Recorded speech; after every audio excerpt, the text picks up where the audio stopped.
So this morning, as I was thinking about, just thinking through, preparing a little bit, how to put this together, how to put my thoughts together. This is a topic that has been on my mind for a really long time and is coming up in a lot of different areas. And I just wanted to kind of put it together and, make a bit of a seder out of it. And I was feeling pretty anxious about that. Just noticing to be anxious, starting to have all kinds of stories come up and thoughts, fears. And one of the thoughts that came up in my mind was, what's wrong with you? What's wrong with you? And there's so many different ways that sentence can continue, but what's wrong with you? You're making a big deal out of this, or why are you worrying so much about it? Or what's wrong with you? You're probably going to mess up. You're probably going to embarrass yourself. Some form of that. I don't remember exactly. And so I smiled. It's perfect opportunity. Perfect opportunity. So we're going to talk a little bit about the idea, and I'm going to talk about the theoretical idea. I'm going to talk about bringing it down into the practical and see some of the different areas where this idea can show up. One of the questions that was sent to me, somebody responded right away when I posted this was, is this idea something that fits with Yiddishkeit? Is it something that is contrary to what Chassidus is trying to say? And I responded right away by saying that to me, it seems to me not only is this not a contradiction to Chassidus, but actually, to me, I believe that this is a very deep, important point that Chassidus has been trying to teach us for a really long time. And really the shift in a way of the chiddush of Chassidus, maybe you could say, to a certain degree. So let's try to unpack that a little bit. Okay. So one thing first, in terms of relating, just practically, to the motivation behind this conversation, not just a general interest in the world of chinuch, in constantly looking for, with our own children or with our talmidim, what's the best way to motivate, what are the best messages, what's the best way to be mechanech a child to help them to grow and to behave the way they should be behaving, and also what's the best way to guide couples to interact, improve their sholom bayis. Another specialty that I work with is addicts in recovery. What are the best ideas and mindsets? And so there's a lot of different reasons to think about these ideas, but just one overall thing is that I find that a lot of us are walking around with a certain weight, a certain pressure all the time, like a certain heaviness. And that heaviness is this feeling, this heavy feeling of stress, of pressure. It's like a weight that we carry. And that weight that we carry is, something's wrong with me, something's wrong with the world. To be honest, the time that we're living in right now definitely makes things a lot more difficult. It can definitely feel like things are wrong with the world. It's a feeling that we can have. We know some of the thoughts that we can have about that, but it's a feeling that we have.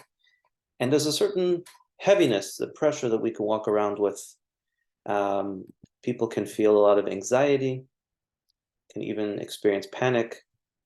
There's like this panic and this forward thinking of like, when is it going to be different? When is it going to be better? When am I going to finally figure out how to talk to my kids in a way that they'll be able to listen to me or connect with them? Or when am I going to have this phone call and figure this out and talk to this person and talk to that person and get the guidance and hadracha that I need to be able to manage this particular inyan? Or when am I going to finally get over this bump or this challenge that I'm in right now? Or when are we finally going to get together as a couple and work through this sholom bayis challenge or whatever it is? So there's this deep sense of anxiety and looking towards a time when finally there could be a little bit of peace or it could be figured out.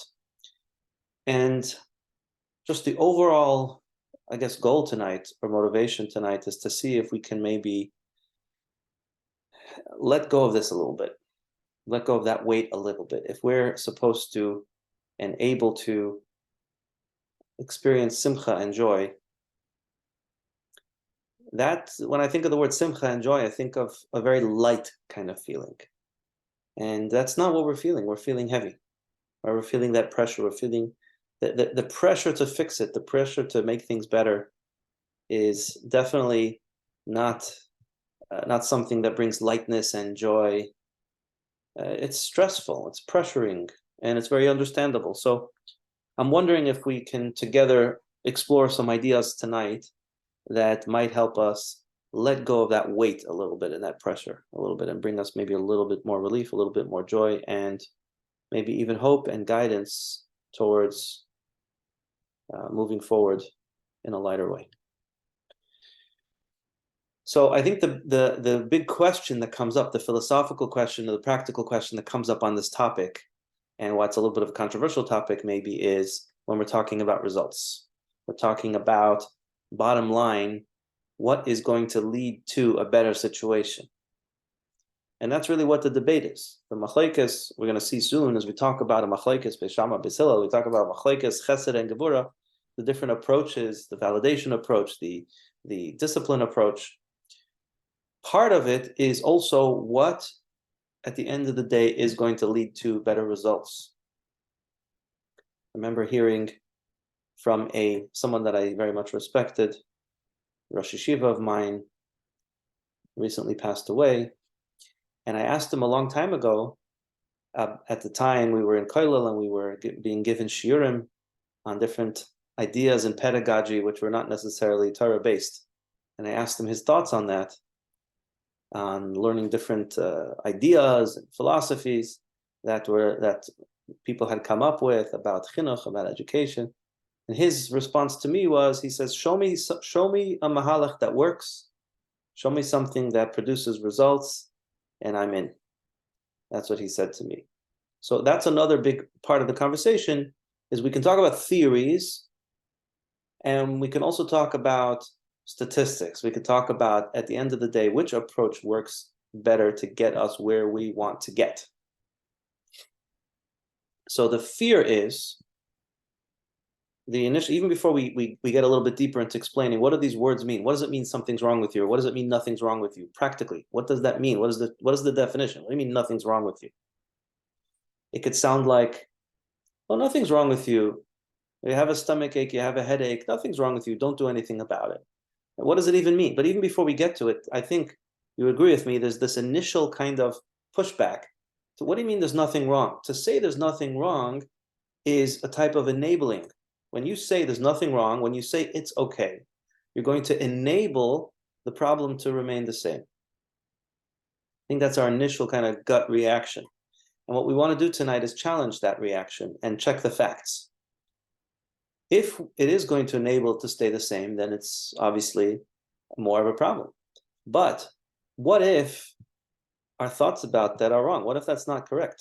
And what if we looked at it and we were willing to take a step back and be a little humble, a little open-minded, and ask ourselves the question, honestly, which approach is enabling, which approach keeps us stuck or keeps people stuck, and which approach really does get the results that we're looking for?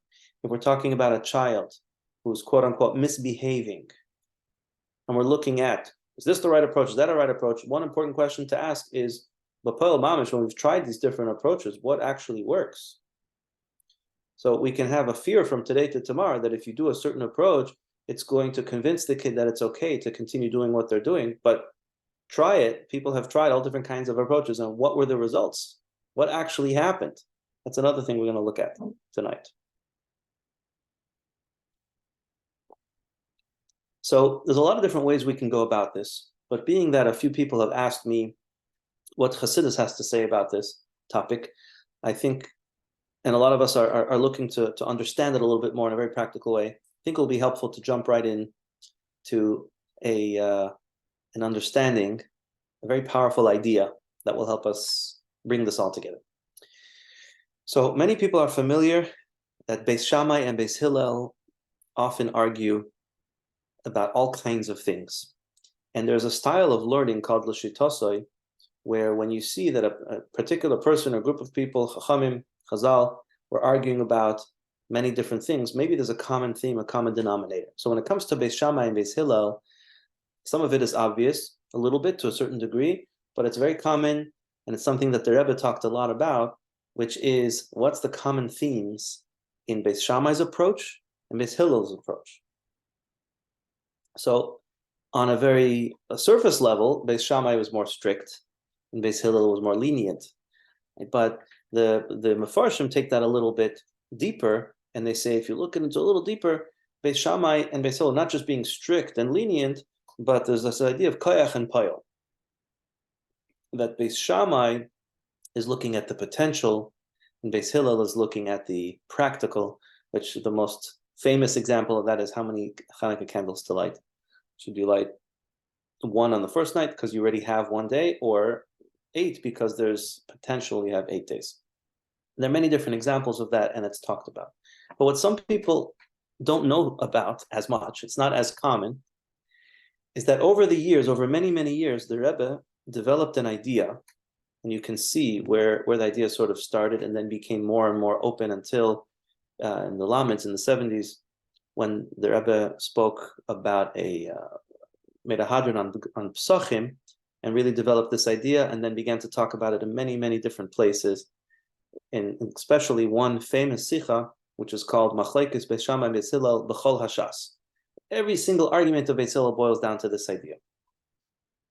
And it's the famous idea, maybe not so famous, that's called Gidrei HaNos and Gidrei HaMakabel. Let me explain to you what this is all about. So the debate between Beis Shammai and Beis Hillel, says the Rebbe, the core debate is, what is the purpose of life, according to the Torah? So if the Torah is a gift, a matana that is given from Hashem to us, and the Torah has instructions in it, well, the Torah is a gift to us. So what happens is when somebody gives somebody else a gift, so you want that gift to have within it elements of the giver and elements of the recipient. If I give you a gift, I want to give you something that you can relate to, something that makes sense to you, something that you would use, that's practical for you, and also something that reminds you of me. Like my grandmother would always say, if she give us money, she'd say, buy something that make you think of me. So what that means is that if the idea is that the Torah is given from Hashem to the Jewish people, what that means is the Torah has some Gidrei HaNoisen and Gidrei HaMakabel. Gidrei HaNoisen means that since it's a Torah from an infinite God, therefore it has certain elements of it that are infinite. So for example, the Torah says to do things doesn't necessarily make sense to us, or it doesn't matter if it's easy or hard. And it's not a human kind of thing, it's a godly kind of thing, where the Torah is saying this is what you have to do. But then you also have Gidrei HaMakabel, which means since the Torah is given to human beings, so the Torah is given in such a way that it can be understood or accepted by human beings. And that's why you have things like Dibra Torah Kol Hashem B'nei Adam. Or the Torah says to do something, it's an Eitzah Toiva, it's not something that's required, it's a good idea. If it's too hard for you, it's okay. It's something you can understand, something you relate to. These concepts within Halach and within Torah, says the Rebbe, these are examples of Gidrei HaMakabel. So the Torah is going to have both. So the question is, what is the default setting? Beis Shammai and Beis Hillel, basically at their core, it's also Machlekes or Rabbi Akiva, Rabbi Shmuel. Beis Shammai and Beis Hillel, at their core, what they're arguing about is, what should we assume? We don't know which way. If the Torah says something, we don't know, is this something you have to do? Is this like a godly element of the Torah, or is this more a human element of the Torah? So if we don't know, what is the assumption? Beis Shammai is going to assume that it's Gidrei HaNoisen, and the giver, Hashem, and Beis Hillel is going to assume that it's Gidrei HaMakabel. But here's the key that's relevant to what we're talking about tonight. Why do Beis Shammai and Beis Hillel have this difference? So in the beginning of Tanya, it explains that Beis Shammai and Beis Hillel, their neshama comes from a different level, right? Beis Shammai comes from Gevura, Beis Hillel comes from Chesed, and we could even see that in their nature. We could even see that in their name, right? Shammai, the name Shammai means sham. It means someone who measures, someone who is very specific, very disciplined, and very precise. And that's also why Shammai didn't have patience for silly things like tell me the whole Torah on one foot. Like that's not how it works. He was very exact, very precise. And Beis Hillel, on the other hand, Bahilu means light and easygoing and patient. The idea of chesed, the idea of kindness. But on a deeper level, what is chesed and what is gevura? So in this model, so on a deeper level, gevura is, the idea of Beis Shammai, gevura is a certain understanding, a certain worldview that says that the purpose of the Torah, the purpose of us being here in this world, is for us to reach perfection. Right? Being that human beings are limited, human beings are imperfect, Hashem gives us a Torah, and Hashem says, your goal is to reach out of your limitations, to reach beyond human limitation and achieve perfection. Now, a human being, by definition, cannot achieve perfection.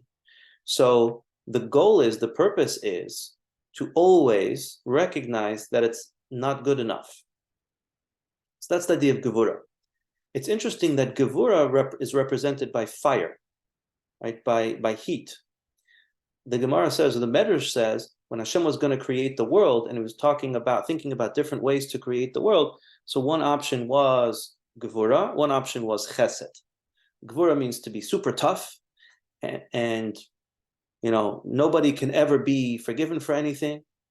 And the problem with that was that he gives a mashal over there. It says basically, if there was a glass cup, if you pour the hot water inside the glass cup, the cup is going to break.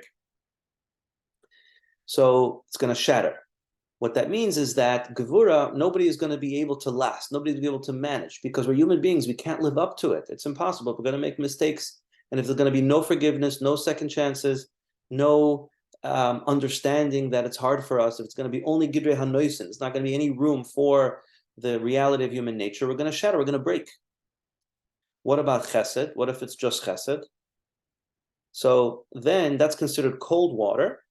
And the problem with cold water is it causes condensation, it becomes cloudy, and it's unclear, it becomes dirty, basically. What that means is that if everything we do is good enough, we're human beings, it's okay, it's not a big deal, it's fine, then what's going to happen is it's going to enable bad behavior. There's not going to be any motivation to change. If there are no consequences, there's not going to be any motivation to change. It's going to be dirty.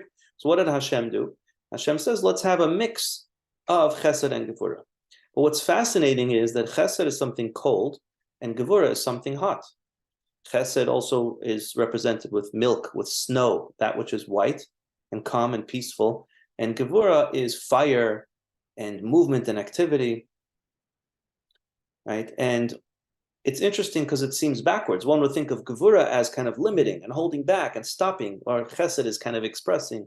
But the reality is that at its core, if you think about what is heat and what is cold, cold means that it's calm. Cold means that it's quiet. Cold means there isn't that much activity. The molecules aren't excited. They're not moving around.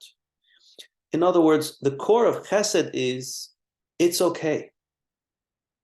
It's good enough. Acceptance, validation. Nothing needs to change. That is the core of what chesed is. Chesed is responding to whatever it is that's going on, whether it's in the person or the situation, that basically says, yes, it accepts it. It is okay with it. It's calm, it's peaceful, it's okay. Validation, acceptance. It's good enough. It's perfect. Nothing needs to change. Serenity. Gevura, on the other hand, says it's never good enough. No, not okay. This needs to change. So there's action, there's activity, there's movement. There's a constant passion and movement and discipline of not being okay with it and moving on to the next thing. Consequences and change and fixing and working on it, right? So what we're seeing here is that obviously pure chesed and pure gevura themselves could both be dangerous. But Beis Shammai and Beis Hillel, who are saying we live in a world where there needs to be both. There needs to be chesed, needs to be gevura. But their question is, or their disagreement is, what is the most important part? What's the core? What's the core of everything? So Beis Shammai's approach says that we are intended to be living an idealistic life. And that means that the most important message or the core way that we're supposed to live our lives is to recognize that no matter what we do, by definition, it's not good enough because we're human beings. So there's no such thing as satisfaction. There's no such thing as validating. There's no such thing as it's okay. There's no such thing as being calm and acceptance and it's good enough. That goes against the whole point. The whole point is to always recognize that as human beings, we could sweat, we could kill ourselves, we could work so hard, and of course it's never going to be as great as it can be. And that's the point. So the point is gevura, the point is discipline, working on yourself nonstop, never being forgiving or gentle or compassionate, because that's not the point. The point is sham ar chaysa. The point is gevura. The point is discipline. That's Beis Shammai's approach. Gidrei hanoise. Beis Hillel says the opposite. Beis Hillel says that the core message, the core idea is chesed. The core idea is that the Torah was given to us. We're human beings. So just the fact that we exist brings us, so to speak, a smile. The fact that we're alive, right? Kalanova chasuda. The fact that we're here, that we're able to show up, that we're able to wake up in the morning, that we're able to do anything, has infinite value. It's always good enough. Of course, there's more that can be done, and we have to work on that. And don't worry, we're going to get into the details later on, the practical details. But at the core idea of Gidrei HaMakabel, Hashem gave the Torah to us, meaning that we as human beings, the human limitations, this is a more realistic approach. Now, what's interesting is the Rebbe explains this point and goes on to say that the halacha is like Beis Shammai when Mashiach comes, meaning Beis Shammai is theoretically more correct. It's more correct that we should always be looking at the possibilities and never be satisfied, and not have a sense of serenity and a sense of acceptance and a sense of it's okay, it's good enough. But that is theoretically more correct. But right now in the world we live in Golus, Mashiach is not here, the halacha is like Beis Hillel. Which means that the halacha, or the approach, the correct approach, and unsurprisingly, the approach that will be the most effective is the approach of Beis Hillel. So let's try to unpack that a little bit. What is the approach of Beis Hillel? Because again, as we said before, the approach of Beis Hillel seems to be very scary and dangerous. And like the Medrash says, the approach of Beis Hillel seems to lead to a dirty glass. So let's start by asking ourselves the following question. There are going to be certain specific scenarios where every person might be different, but on a whole, if we are taking Beis Shammai's messages in our mind, if we are walking around with the thoughts that we're saying to ourselves, it's not good enough, it's not good enough, something's wrong, it's not okay, I'm not okay, I'm defective, I'm messed up, I have problems, I have issues, our marriage has issues, my child is having issues, my class is not behaving okay, the world is not okay, it's not okay. Those messages. Think about that for a minute and ask yourself, what is your energy level? What is your overall energy level? What is your overall feeling? What is your overall mood? And in that space, are you more or less likely to have the energy and the koyach and the clarity and the focus that you need to be able to get things done? Right? And again, we're unpacking this one step at a time. Right? So yes, there may be some exceptions, but as a whole, if we will focus on how it's not good enough, if we will be critical of ourselves, as a core idea, the underlying core message is that we've got to work harder, we've got to try harder. No, you're not quite there yet. Something's wrong. For a lot of people, not only is that not going to motivate, maybe in the short term, the Friedrich Rebbe talks about this in Klal Chinuch v'Hadracha, in the short term, the Gevura can lead to better behavior. But in the longer term, it has the opposite effect because it leads to depression, anxiety, shutting down, inability to focus. overall feeling of stress. Stress causes all kinds of hormones in the body, which actually get in the way of being able to focus, remember, get things done. On the other hand, if we have a compassionate mindset, if we're able to recognize, we're able to be forgiving of ourselves and others, if we're able to recognize that it's Gidei HaMakabel, the Torah was given to us, we're human beings. It's okay if we have a hard time, and as we'll soon explain a little bit deeper what it means, that there's nothing really wrong with us, even if our behavior is very wrong. But right now we're just looking at the energy level. Like if we think more positively about ourselves, and if we say, it's okay that I'm having a hard time, it's okay that I've made a mistake. So in that mindset, what is our energy level? We're going to be potentially less depressed, less anxious. When you feel better about ourselves, when you have a better self-esteem, you actually have more energy, more motivation, more interest, right? So just on the level of energy, it already starts to make sense why the approach of Beis Hillel, the chesed approach, the compassionate approach, could potentially be more effective in actually changing the situation.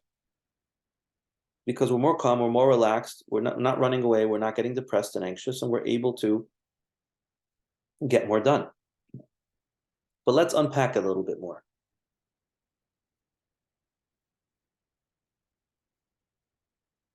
Of course, we're looking for balance.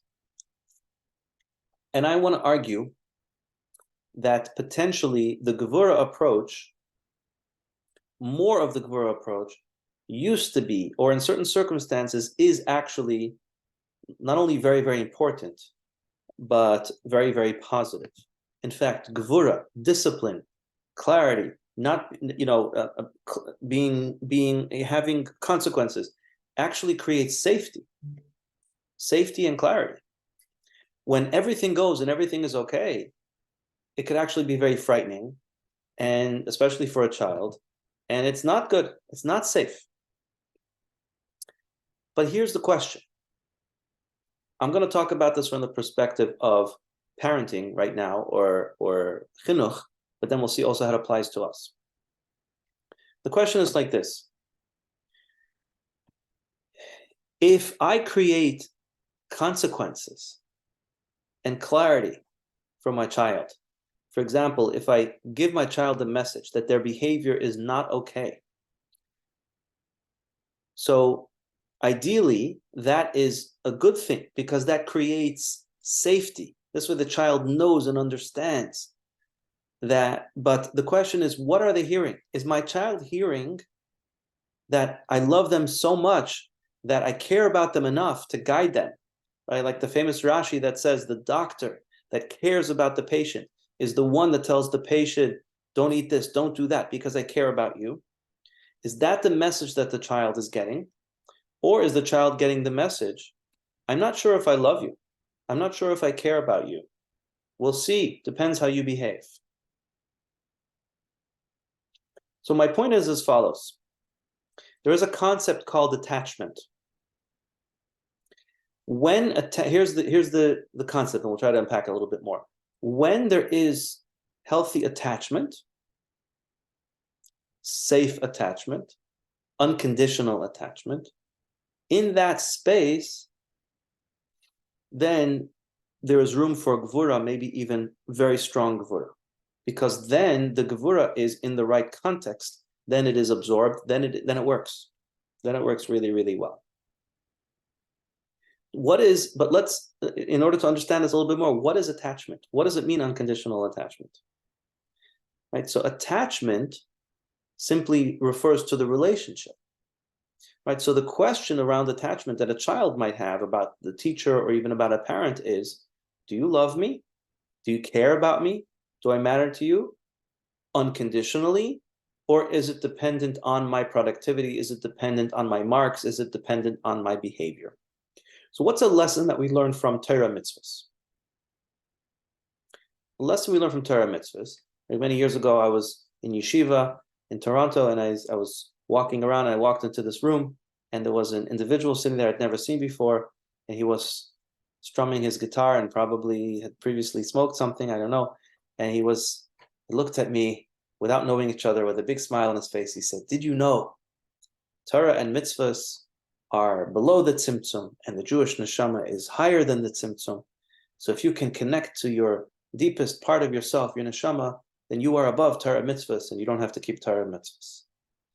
So I was so blown away by the whole scene, I didn't really know what to say at the time.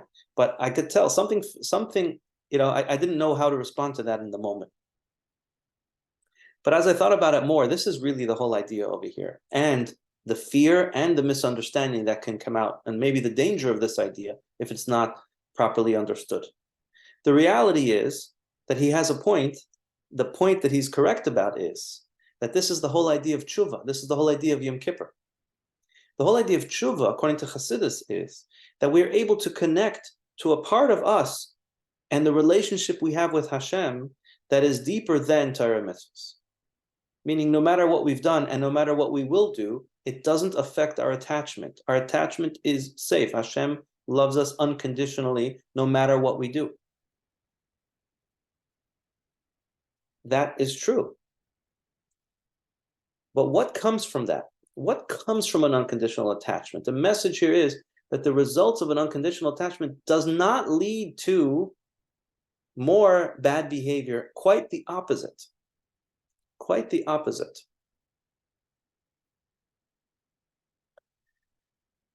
This is something that the Rebbe taught us.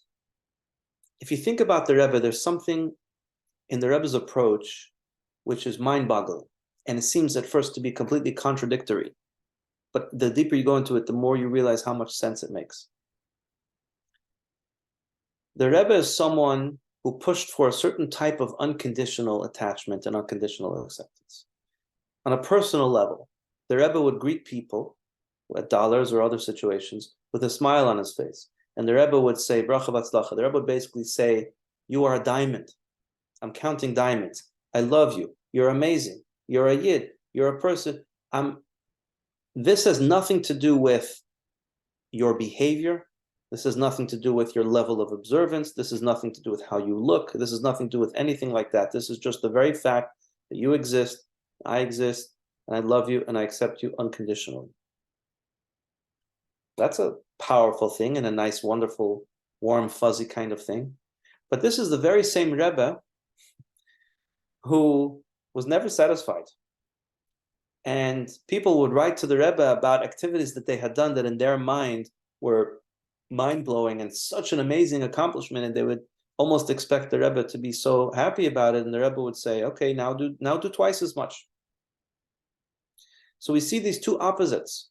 We see the Rebbe as someone who said to us, no matter what you do, no matter how far you've fallen, no matter how difficult, I love you anyway.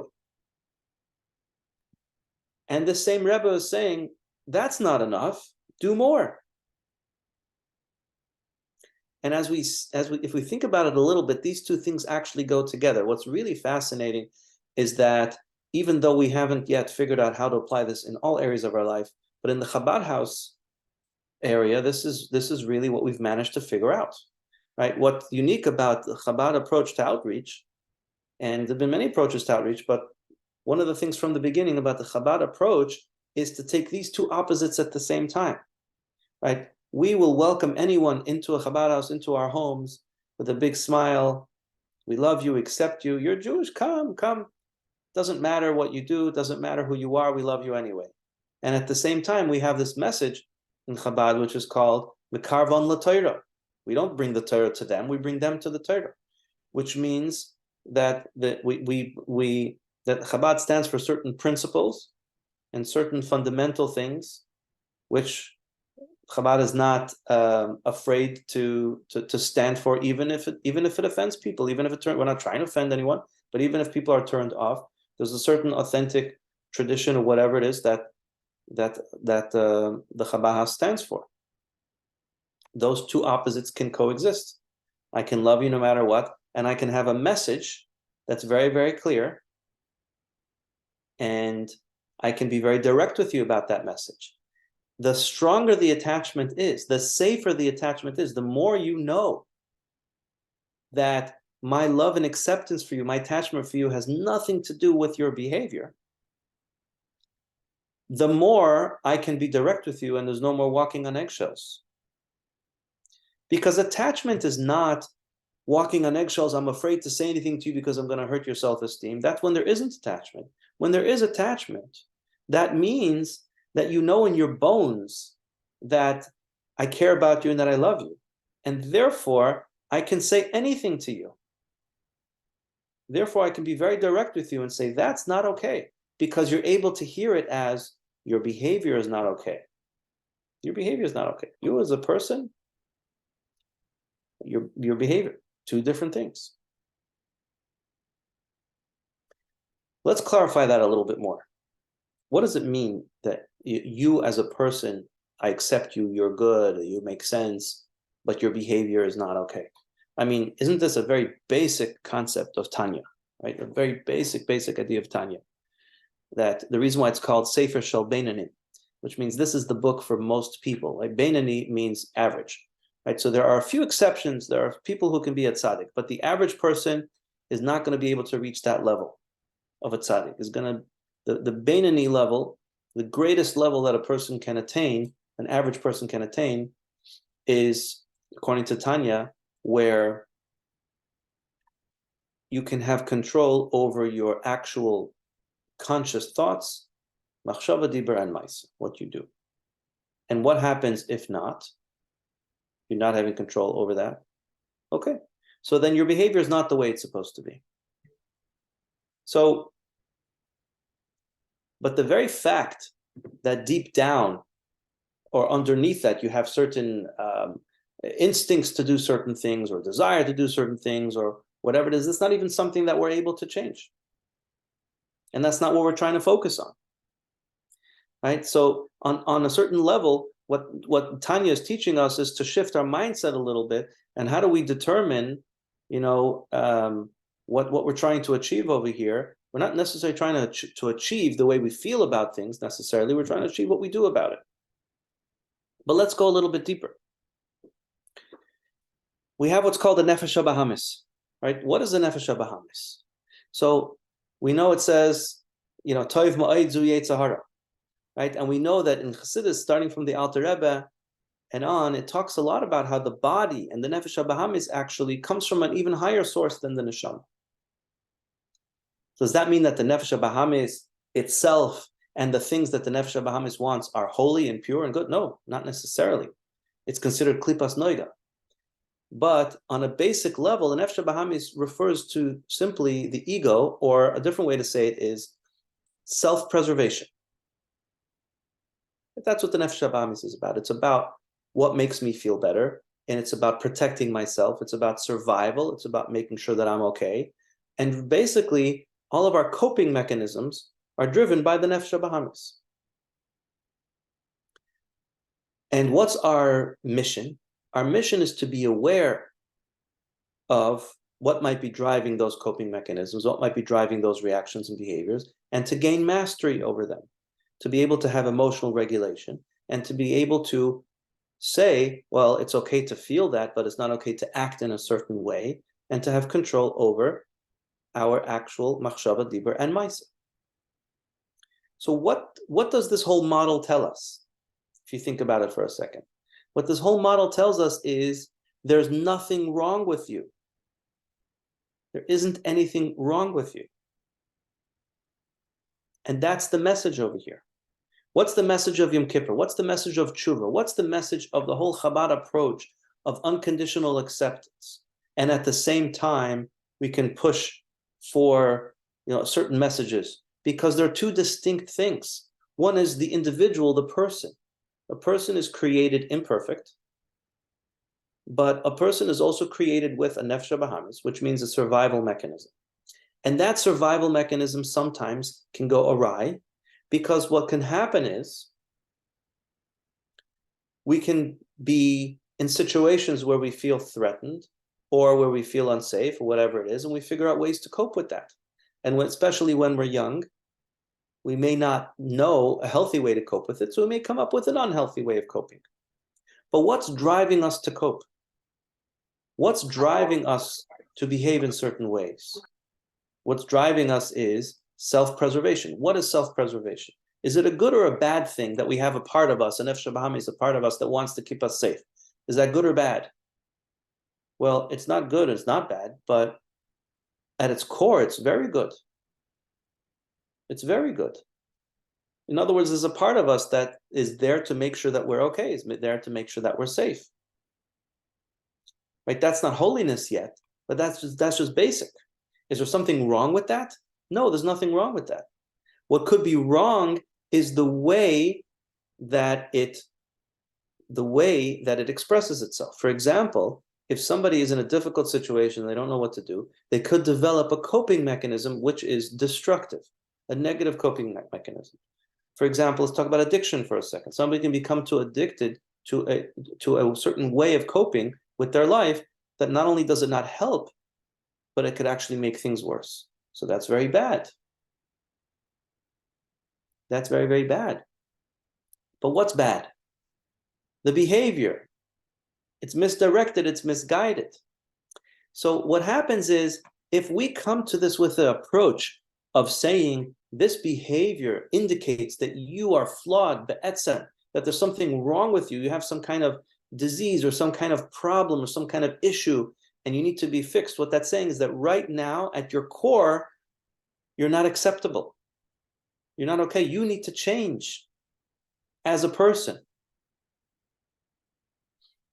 But that's not true. You don't need to change. Your behavior needs to change, but you don't need to change. Because who you are as a person, neshama beguf, your neshama and your guf, at its core, essentially, is perfectly fine, is good enough. There's nothing wrong with you. There's nothing wrong with your nefesh elikis. There's nothing wrong with your nefesh bahamis. There may be something wrong with how it's expressing itself. There may be something wrong, maybe that's because you don't know better, or whatever the reasons are. So that needs to be talked about. That needs to be dealt with. That needs to be guided. So what happens is, if we are convinced that we're not lovable, we're not likable, we're not safe in our attachment because there's something essentially wrong with us. If we take Beis Shammai's approach and we say at our core we are not good enough, then what's going to happen is ultimately we're not going to be able to behave properly. Because first of all, it's wrong, but second of all, we're going to be living with the sense of like, when am I finally going to be at my core someone that Hashem loves and accepts, or someone who's lovable and acceptable? And if we're not lovable and acceptable, then we're going to have even more coping mechanisms to try to deal with that. So what happens if the way we choose to look at ourselves and others is, no matter how dirty we are, so to speak, on the outside, no matter what our behavior looks like, at our core, we are loved, we are accepted, we are attached, because we are be'etzem good enough. This is Beis Hillel's basic point.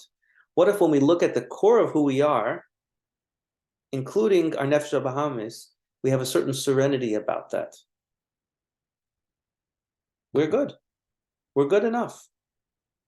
So from that place of good enough and loved and accepted, what comes from there is, wow, so how do we take that goodness that's inside that maybe hasn't been expressed in our behavior yet? How do we translate that into our behavior as well? How do we do that? Are we behaving well in order to become a good person? Or are we behaving well because we already are a good person?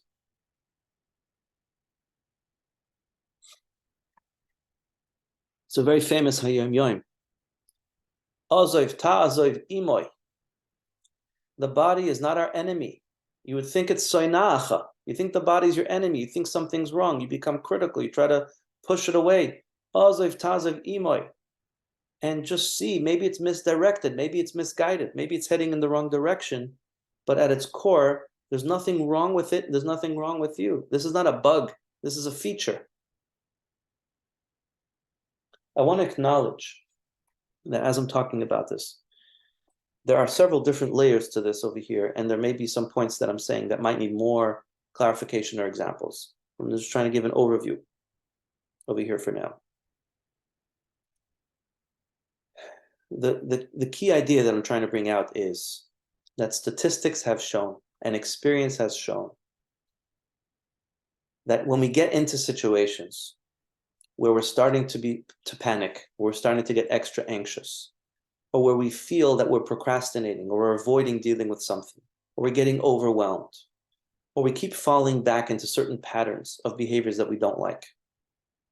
So typically what we tend to do naturally about that, and many of us will say that this is what the Yiddishkeit is teaching us, what we tend to do is we tend to try to attack it with more control. We put our foot down. We say, enough is enough. I cannot accept this anymore. It's not okay. There needs to be some massive consequences over here. Cannot continue this way. It's got to change now. There is some truth to that. But my argument is that that could very easily be taken as not only it's not okay, but a little deeper than that. I'm not okay. There's something wrong with me. The fact that I procrastinate, the fact that I'm getting stuck, the fact that I keep doing these behaviors, something's wrong with me, something's wrong with me. If that's what we're convinced, that's what's going to happen. If we try to go along with that, to agree with that idea, something is wrong with me, or something's wrong with him, or something's wrong with her, or something's wrong with them, and we have to fix it, we have to change it, it's not going to fix and it's not going to change because we're staying stuck. Because we're staying with that message that something's wrong. How is it actually going to release? How is it actually going to change when we stop and we realize, I'm trying to fix it. Let me stop doing that. Let me take a step back. And let me make sure that the attachment is safe. There was a famous Kabbalah Tunes video that was put on Chabad.org, which said, don't just do something, sit there. It's a play on words of the opposite idea that's usually said. Because the idea is that the more crazy your world is becoming, the more overwhelmed you're becoming, the more important it is for you to stop everything and do nothing for a second to make sure that the core is safe. The core idea is, like we learned from certain halachas in Shulchan Aruch about the end of life, that the very fact that you're alive and the very fact that you exist already is beautiful and wonderful. And that's that initial smile. I'm glad you're here. It doesn't only apply to some stranger who walks into a Chabad house. It applies to every one of us. Even if our behavior never changes, even if nothing ever gets better, it doesn't take away the core idea that we are, not only our neshama, Hashem chose our bodies as well, that we are beautiful, wonderful, and not defective. There's nothing wrong with us. From that place, we could now look at the challenge in our life, and not only does this not enable us to say, oh, I'm good enough, so I guess I don't have to work on my life, I don't have to change things. No, it's quite the opposite. Really, I'm good enough. Well then, I really want to apply that to the fact that I keep coming late to work. Because if I'm a worthwhile, good person, then my vision is, I want to be more efficient. I want to be more effective. And we can do it in a way that the Rebbe tries to teach us in the first 4 volumes of Likutei Sichos, the whole concept of Yigia Kapecha. What the Rebbe is teaching us is that we should and could work hard on changing things. But the way that we work hard on changing things is from a place of complete calm and serenity. Our mind is not in it. We're not stressed or worried about it. We're not trying to control it. We're not saying it's not okay, it's not okay. What we're saying is bitachon. Everything is the way it needs to be. It's good, it's fine, it's wonderful. And now, what is the next step? What is the next action that we can take? How can we actually work on it? The moment that we stop, the moment that we accept, the moment that we realize that no matter what, nothing's really wrong, that frees us up to be able to now look safely. We don't have to walk on eggshells now. Now we can be very direct and say, well, if nothing's wrong with me, then I'm free to look without any shame at the behaviors that I've been doing, which are really wrong behaviors and are really hurtful behaviors. And now I can look at them because they're not scary, they're not threatening, because I know there's nothing wrong with me, and I know that I'm loved unconditionally, whether I change it or not. So therefore, I might as well change it. And we're able to. And we have the energy to. And again, what really helps in this is to see even those worst behaviors as negative, but not at their core, as misguided coping mechanisms. And all that it needs is to be redirected. But the core idea can be accepted. So if I see a kid who is throwing a tantrum and misbehaving, who is, saying, no, I'm not going to do that. They're being stubborn. They're being chutzpahdik, right? The chutzpah is not okay. But what's behind the chutzpah? What's behind the chutzpah is a certain assertiveness, where a child is saying, my feelings matter and I matter. Yes, that's true. So let me teach you how to redirect that. Let me reassure you that by you behaving well and by you participating and not being chutzpahdik, that's not in any way canceling you or erasing you or taking away your needs. You can still get your needs met. There are respectful ways to do that. We can work with it. So when it comes to parenting, right, what I found is that, for example, the nurture heart approach is an example of an approach that takes these ideas into very practical steps in how to be mechanech children. When it comes to marriage relationships, there's a lot of conflict naturally in a relationship. Why is there conflict in a relationship? Well, because you're two different people. So one of the things that we try to do on a regular basis, something that we learn, for example, from the research of individuals like John Gottman, for example, where he found that in relationships, sholom bayis is not so much about figuring out, resolving the conflicts. It's more about teamwork. It's more about feeling on the same team. It's more about the way you think of each other, right?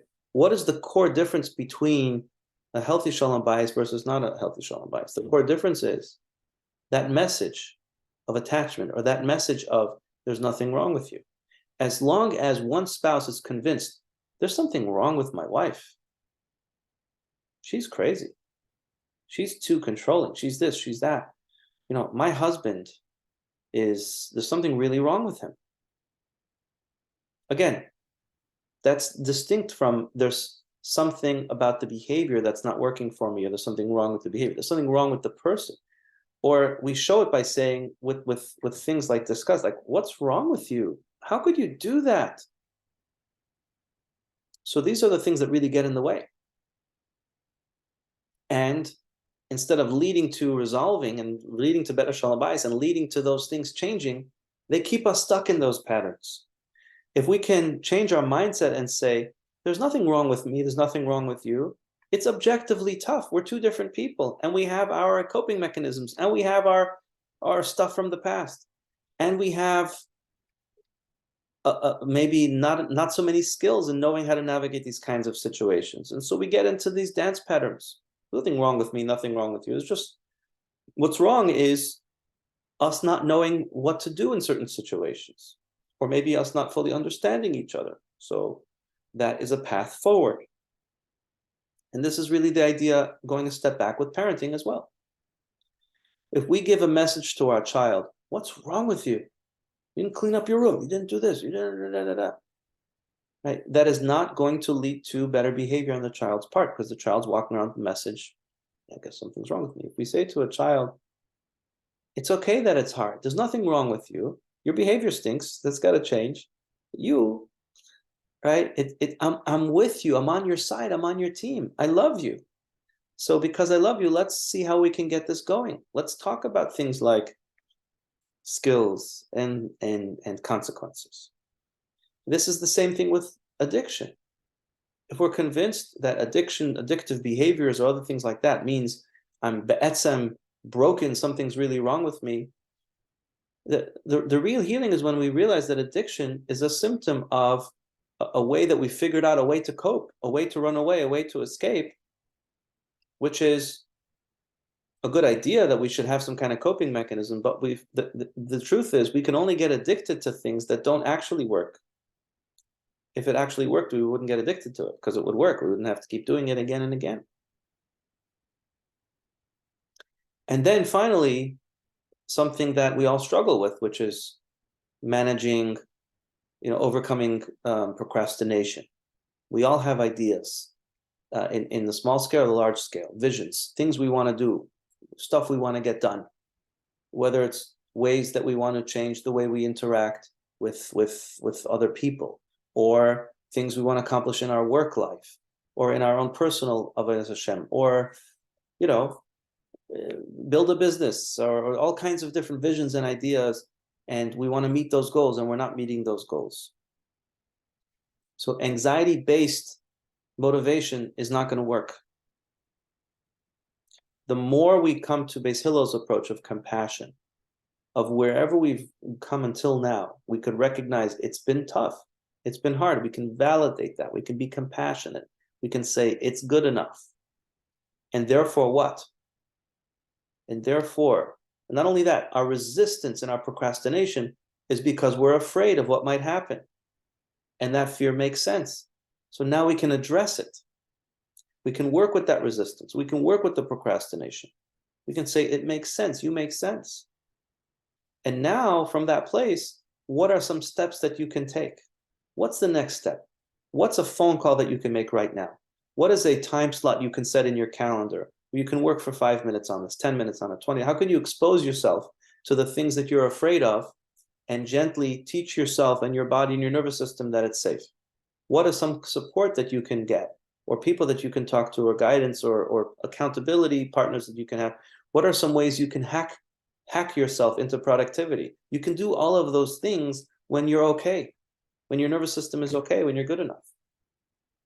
So a lot of the anxiety, a lot of the pressure, a lot of the stress, a lot of the fear, and a lot of the lack of success is coming from this mistaken idea that we're supposed to take on Beis Shammai's approach, beat ourselves up, be critical, never be satisfied, not okay, because chas v'shalom, that will keep us stuck.